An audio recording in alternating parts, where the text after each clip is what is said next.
¿Has hecho claqueta? No. Vale. ¿Quién empieza hablando? Más que trama, el podcast de los alumnos del máster de guión. Cómo ser guionista y no acabar en el fondo de una piscina. Hola, somos Guillermo Rodríguez y Ángel Angulo y estamos en el programa 4 de Más que trama. En este programa ha venido Nacho López, que además de ser guionista es profesor del taller de escenas de serie en este máster. También ha venido hablando de sus últimos trabajos como la serie Pérdida o la serie que ha salido recientemente, Operación Marea Negra. Y también viene a hablarnos sobre la película que todavía no se ha estrenado, Objetos. Sí, que Objetos es curioso comentar que se escribió hace una década. De hecho, se publicó en Blog Guionistas como ejercicio y se va a estrenar este año. Estuvieron grabando hace poco y se estrenará en 2022 o principios de 2023. Sí, exacto, y es muy interesante la entrevista, la verdad. También vendrá para recomendarnos Love, Death and Robots, la serie de Netflix, Pablo Barrios, y Michi Huerta nos hablará sobre qué es el cine clásico y sobre qué paradigmas se puede dividir el cine clásico. Sí, así que como veis tenemos un programa muy interesante. Empezamos.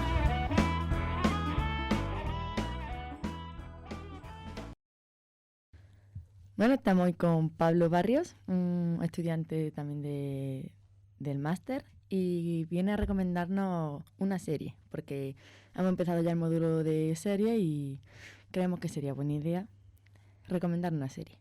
Viene a hablarnos de Love, Death and Robots, y bueno, muchas gracias por venir, Pablo. Cuéntanos un poco. No, pues gracias a vosotros por invitarme. Yo voy a hablar de esta serie. Esta serie la podéis encontrar en Netflix si queréis verla.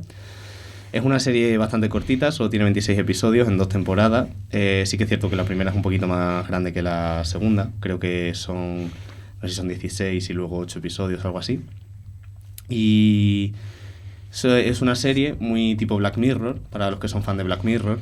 Y son cortos, más o menos, creo que son entre 8 y 18 minutos de duración, en los que te muestran un futuro distópico y un problema que ocurre en ese futuro. A mí, por ejemplo, de mis episodios favoritos es uno que se llama La Testigo, en la cual, es el primer minuto del corto, es una chica que se está maquillando y mientras se maquilla mira hacia la ventana de su vecino y ve que están cometiendo un asesinato. Y se da cuenta de que el cuerpo que está asesinando es el suyo mismo. Entonces cuenta cómo intentar huir de eso. Y nada, quería recomendarle esta serie, la verdad, porque me parece muy curioso que a día de hoy las series tienden a ser episodios muy largos, de 40, 50, una hora incluso. Sí. Y a mí sí que me gusta eso de tener unas pequeñas miniseries que para esos ratitos en los que estoy cocinando, en los que, yo qué sé, pues he quedado en media hora y me da tiempo a ver un episodio. Pues este tipo de series me gustan mucho por ese motivo. Además que siempre nos alegra en el día el que algo salga mal, porque luego te decimos nosotros, menos mal que esto a mí no me puede pasar, mi día va a ser mucho mejor que esto. Claro. Entonces, nada, quería recomendarla por eso. También deciros, creo que es creación de Timothy Miles, que es el mismo que hizo, por ejemplo, Deadpool. Y no sé si es director en sí, creo que sí, que está haciendo de director y a la vez es como un jefe de efectos especiales. Por eso es cierto que la serie no cuenta con protagonistas, no suele ser realista en el sentido de grabo con humanos, sino que son todos cortometrajes hechos por animación, que eso no sé si lo he dicho. Sí. Entonces por eso queda como... Cada uno tiene una estética, cada uno tiene un no sé qué, entonces al ser independiente, por eso me parece a mí muy recomendable ver esta serie. Muy bien, pues entonces la veremos, como ha dicho, en Netflix. Está en Netflix. Y bueno, pues muchas gracias por la recomendación.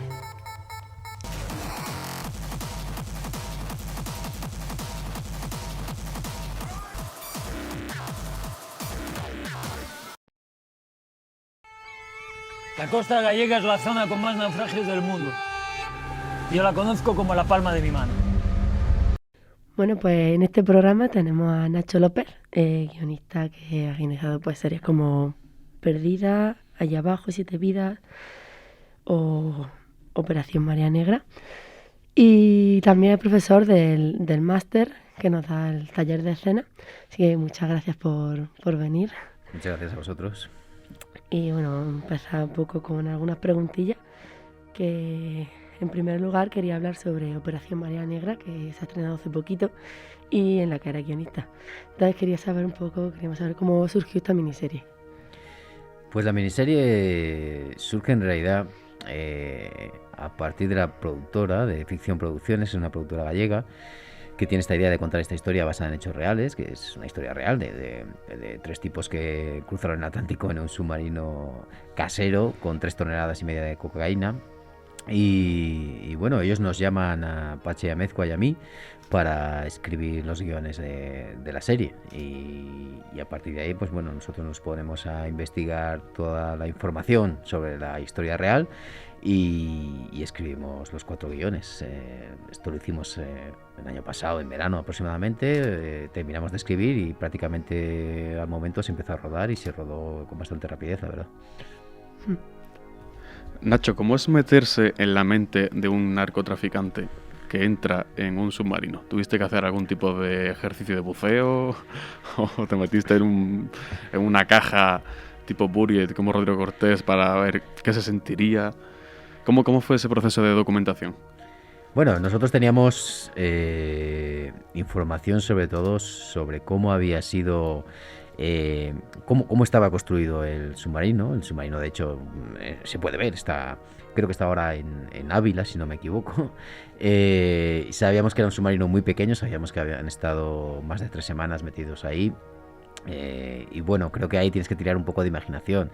Al final, un narcotraficante, como cualquier otro personaje, tú tienes que entender que es un personaje humano que tiene emociones, debilidades humanas como cualquier otra persona, y es una cuestión de entender a tu personaje, entender cada uno de los 3 personajes que viajaban en ese submarino, por qué están ahí, cuál es el motivo que les lleva a entrar en ese submarino, qué es lo que desean conseguir. Evidentemente todos querían llegar vivos, pero cada uno también con distintas motivaciones, ¿no?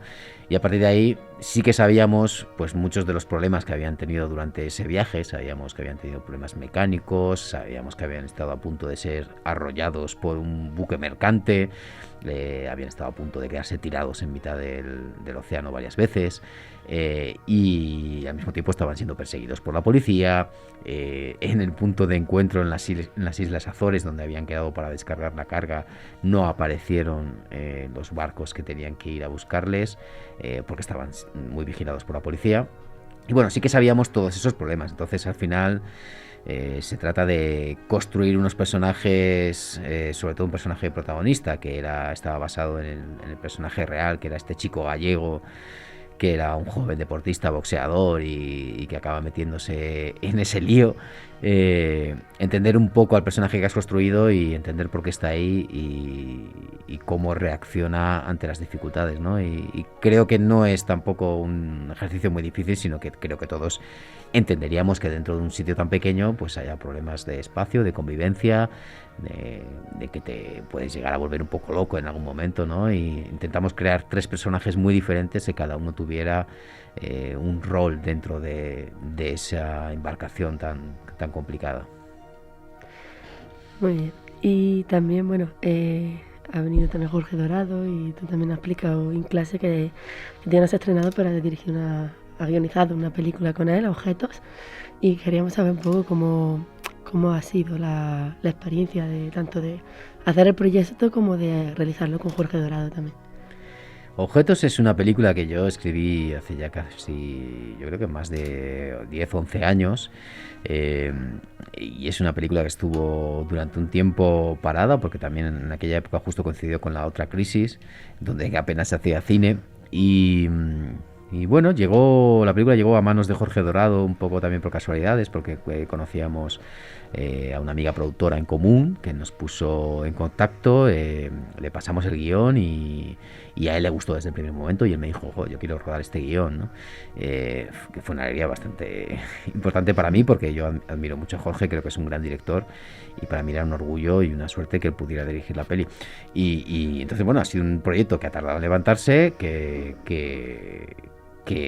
digamos fue escrito hace bastante tiempo, pero que también hemos ido cambiando. Yo he trabajado mucho con él para estar muy de acuerdo los dos en lo que queríamos contar. Él tenía muy claro el tipo de película que quería hacer y yo he intentado escribir y reescribir para que él estuviera a gusto con el texto que había y para que él pudiera irse a rodaje absolutamente convencido de lo que iba a hacer, ¿no? Y creo que el guión yo creo que no era malo, pero por suerte en manos de un buen director siempre va a parecer mucho mejor, ¿no? Y estoy muy contento. Creo que Jorge ha hecho un gran trabajo y que va a ser una película que es un thriller, pero es un thriller con un punto autoral, que se distingue un poco a lo mejor de thrillers más comerciales, y dentro de que es un thriller comercial yo creo que va a tener un punto de originalidad y de autoría importante, ¿no? Tanto por la propia historia que cuenta como por el trabajo que ha hecho Jorge, que creo que le va a dar ese punto de distinción. Sí, seguro que sí.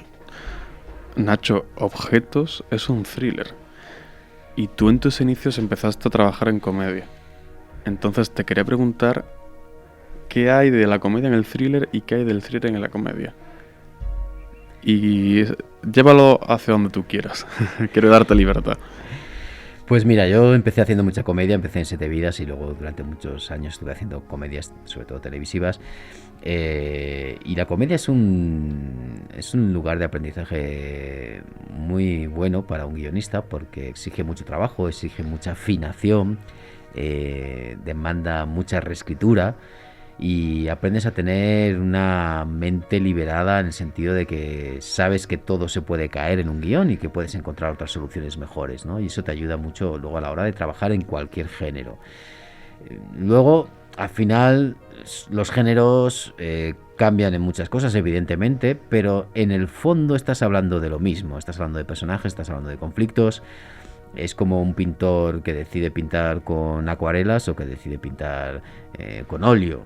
Son técnicas diferentes, requieren algunas especialidades diferentes y saber manejar de una determinada manera unos pinceles o unas pinturas, pero al final estás hablando de color, de texturas, de línea, de luz, y al final es un poco lo mismo, ¿no? Entonces yo creo que tienes que ser consciente de que la comedia tiene que ser divertida y que el thriller tiene que ser apasionante, pero al final las herramientas que tienes no son tan distintas y muchas veces la construcción de personajes, incluso las estructuras narrativas no son tan diferentes, ¿vale? En thriller intentas buscar más la sorpresa, el giro, ocultar información. Y en comedia buscas la comedia, pero la comedia a veces también se consigue ocultando la información y buscando el giro sorprendente. Así que tienen muchas más cosas en común de lo que parece. Desde luego a mí me gusta hacer las dos cosas, me gusta cambiar de géneros y creo que aprender a escribir un género te enriquece también a la hora de escribir el otro. Sí, claro. Y bueno, también queríamos saber si hay alguna serie así que sea como que la tenga y sea como usted, como mi hija, ¿sabes? O sea, que sea alguna serie así que tenga especial cariño. ¿De las que he hecho? Sí. Bueno, quizá yo creo que la que más cariño le tengo últimamente es Perdida, que es una serie que fue muy difícil y muy complicada en algunos aspectos y que fue una serie que, como tantos otros, fue al principio un proyecto de encargo, porque era una idea que el punto de partida no era mío, pero que cogí con mucho cariño y desarrollé desde el principio, y bueno, hubo que construir ahí un imaginario y unos personajes y un desarrollo que fue complejo pero fue divertido. Era una historia en la que yo quise construir por un lado un puzzle que se iba completando a medida que ibas viendo los capítulos y que ibas entendiendo todo lo que había pasado en esa historia en el pasado. Y por otro lado intenté alejarme de algunos tópicos de ese tipo de género. Por ejemplo, la serie empieza con una niña desaparecida, que esto es algo que ya me venía, digamos, impuesto, y yo lo primero que dije, qué pereza otra vez una niña desaparecida y tal, ¿no? Pero yo me empeñé, por ejemplo, de que desde el primer capítulo nosotros, los espectadores, supieran que la niña estaba bien. La niña, 13 años después, pero estaba bien, está viva, ¿no? Y aunque eso de alguna manera pueda parecer que le resta intriga, en el sentido de que ya ha solucionado ese tal, yo no quería una serie que estuviera basada en el morbo de si a esta niña la habían matado, la habían violado, la habían hecho no sé qué. No me apetecía. Yo soy padre de niñas, de 2 niñas, y es algo que no me apetecía, ¿no? Entonces, digamos que es una serie en la que tuve bastante libertad para escribir, en la que fui muy apoyado tanto por el productor Alberto Carulo como por la cadena, por Antena 3, y creo que es una serie aunque está hecha con mucho menos presupuesto del que parece. Es una serie bastante barata, pero que es una serie muy digna y que creo que todos los que participamos en ella nos sentimos muy orgullosos de ella. Nacho, y si tuvieses que elegir un género o un tipo de formato el que todavía no has participado, no sé, un fantástico o una película de gángsters o un western sórdido, moderno, ¿qué harías si tuvieses la oportunidad de elegir ahora mismo con el dedo? Haría esto, me metería aquí durante 2 años de mi vida. Que no haya hecho, pues yo creo que me gustaría mucho hacer ciencia ficción. Yo leí leí bastante ciencia ficción cuando era muy joven. Leía Julio Verne y leí todo Isaac Asimov, y entonces es un tipo de género que aquí en España es difícil de hacer, hasta ahora sigue siéndolo, es complicado porque exige presupuestos muy altos que aquí no siempre tenemos, pero me parece un género que es muy entretenido de escribir, pero también que puede tener una carga de profundidad muy importante, ¿no? Que puedes hablar desde la imaginación de lo que puede ser el futuro de la humanidad, por ejemplo, pues puedes hablar de los problemas que vivimos hoy en día, ¿no? Y de hacia dónde vamos, hacia dónde nos dirigimos y cómo vamos a acabar, ¿no? Creo que es un género que a mí me divierte, me entretiene, y que me gustaría mucho poder hacer una serie grande de ciencia ficción. Eso sería divertidísimo, vamos. Y bueno, ya para ir terminando, en clase nos da muchísimos consejos a todos y tal, pero si tuvieras que decir algún consejo así para futuros guionistas como nosotros, ¿cuál sería? Yo creo que el consejo que os daría es que creáis en vuestras corazonadas, que creáis en las historias que queréis contar. Es verdad que como profesionales muchas veces tenemos que interesarnos en aquello que demanda la industria, qué tipo de series me van a comprar, qué tipo de películas se demanda, pero al final cuando alguien llama la atención casi siempre es porque decide contar la historia que realmente le apetece, la historia que le pone, la historia que le gusta, la historia que lleva adentro, que no tiene por qué ser necesariamente la historia de tu vida, sino la historia que tú quieres contar. Y si tú tienes confianza en que esa historia que llevas dentro y que te está atormentando y que necesitas sacarla fuera, que es interesante, que es importante y que va a gustar, seguramente aciertes. Entonces, yo creo que es la manera de llamar la atención y de buscar tu propia voz como narrador, que yo creo que al final también es un proceso que lo puedes hacer de distintas maneras, pero que es importante que un guionista lo haga, ¿no? ¿Qué quiero contar yo? ¿Quién soy yo? ¿Qué quiero contar y por qué? Bueno, y para terminar, Nacho, un ejercicio rápido para conocerte un poquito mejor. 5 películas en 1 segundo. Las primeras que se te vengan a la cabeza. También van en serie por tener muy buena serie. Pues a ver, El apartamento, La leyenda de la ciudad sin nombre, West Side Story, no sé, ahora mismo me pillas. ¿Cuántas llevo? 3, has dicho 5. 3. O alguna serie también. ¿Alguna serie? The Wire, Los Soprano. El rincón del catedrático. Cine clásico es una categoría de naturaleza histórica, que lo que refiere es una etapa dentro de la historia del cine, que abarcaría, dependiendo de los especialistas a los que sigamos, si asumimos las tesis más temporales, más generosas, abarcaría desde los años 10 hasta la década de los 50, hasta el comienzo de los años 60, sabiendo que los años 10 son de forja del clasicismo y los años 50 son ya de declive. y ahí se fijan las grandes convenciones del arte cinematográfico, las que se convierten en una referencia para lo que vendrá después, que será la modernidad, como sucede en cualquier disciplina artística. El cine clásico tiene un paradigma narrativo muy delimitado, muy concreto. Hay unas estructuras muy estables, con tramas de acción que conduce el protagonista, normalmente un héroe masculino, aunque en algunos géneros como el melodrama el protagonismo podrá ser femenino, que persigue un objeto. Un objeto no tiene por qué ser necesariamente tangible, que tiene, digamos, un objetivo concreto delimitado y que se combina con una subtrama de relación, generalmente amorosa, y porque estamos en un periodo de la historia del cine que así lo establece, de naturaleza heterosexual. Pero además hay otra serie de elementos que caracterizan el paradigma clásico. Tiene que ser transparente, tiene que ser causal, tiene que haber lógica dramática y tiene que haber intensidad emocional. De tal manera que el espectador no perciba que está viendo una película, sino que la viva, la experimente de alguna manera. Y hasta aquí este programa de Más que Trama. Podéis seguirnos en nuestras redes sociales. @master- en Facebook y master_- en Twitter y en Instagram. Nos vemos en el próximo episodio. Adiós. Más que Trama, cómo ser guionista y no acabar en el fondo de una piscina.